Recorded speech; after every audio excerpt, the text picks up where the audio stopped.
Hi guys, welcome back to my channel Sania kitchen. আবার ফিরে এলাম নতুন একটা রেসিপি নিয়ে। রেসিপিটা হলো আলু পোস্ত। তাহলে তোমরা ভিডিওটা প্রথম থেকে শেষ পর্যন্ত দেখতে থাকো, আর আমার চ্যানেলে নতুন নতুন ভিডিও পেতে আমার চ্যানেলটাকে সাবস্ক্রাইব করে দিও। তাহলে বন্ধুরা চলো আলু পোস্ত বানাতে আমার কি কি লাগছে দেখে নেওয়া যাক।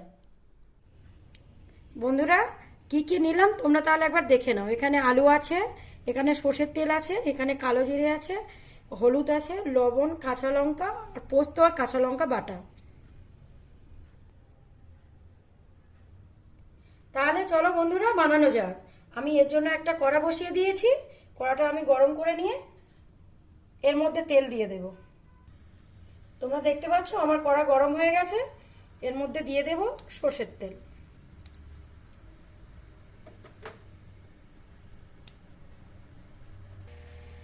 তোমরা দেখতে পাচ্ছ আমার তেল গরম হয়ে গেছে।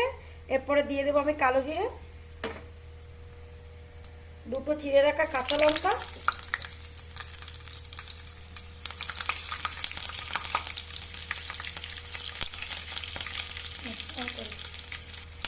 এরপরে দিয়ে দেবো আলু।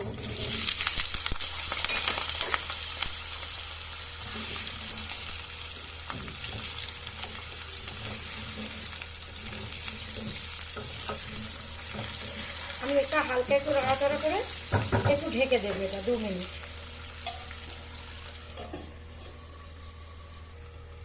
2 মিনিট হয়ে গেছে। এরপর আমি খুলে দেখবো।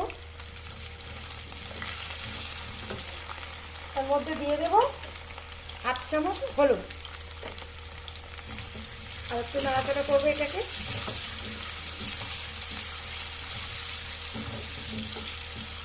আবার ঢেকে দেবো, 2 মিনিট পরে ফিরে আসবো।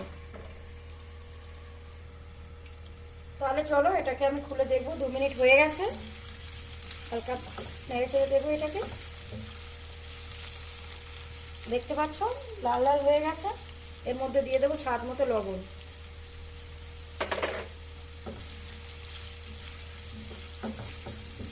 আর একটু নাড়াচাড়া করে আমি এটাকে ঢেকে দেব।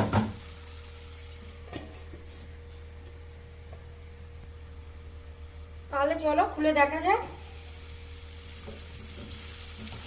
হালকা লাল লাল হয়ে গেছে। এরপরে আমি দিয়ে দেব পোস্ত বাটা। এরপরে একটু আমি নাড়াচাড়া করবো। এটাকে দিয়ে একটু কষতে থাকবো, কষা কষা মতো করবো।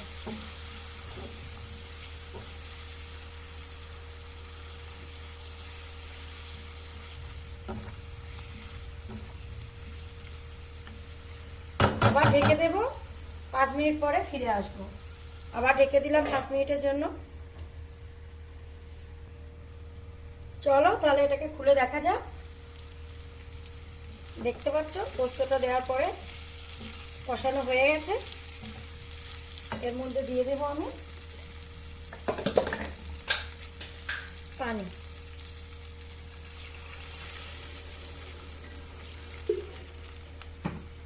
পানিটা দিয়ে এটা হালকা নাড়াচাড়া করে নেব।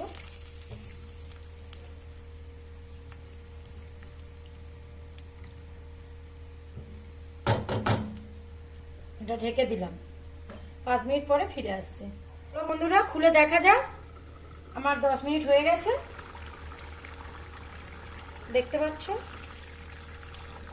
আর একটু ঝোলটা মরলে আমি নামিয়ে নেব। তোমরা দেখতে পাচ্ছ আমার আলু পোস্ত রেডি হয়ে গেছে। দেখো এবারে এটাকে আমি সার্ভ করে নেব।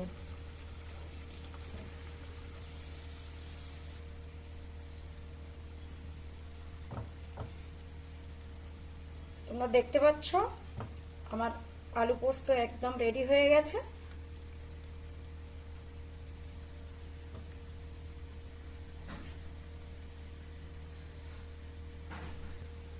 বন্ধুরা তোমরা তাহলে দেখতে পাচ্ছ আমার আলু পোস্ত একদম কমপ্লিট হয়ে গেছে। ভিডিওটা ভালো লাগলে কমেন্ট করে অবশ্যই জানাবেন কেমন লাগলো আমার আলু পোস্তটা। তোমরা তাহলে দেখে নিলে আমার আলু পোস্ত বানানো কমপ্লিট। তাহলে ভিডিওটা এখানেই শেষ করছি, আবার দেখা হচ্ছে অন্য কোনো রেসিপির সঙ্গে।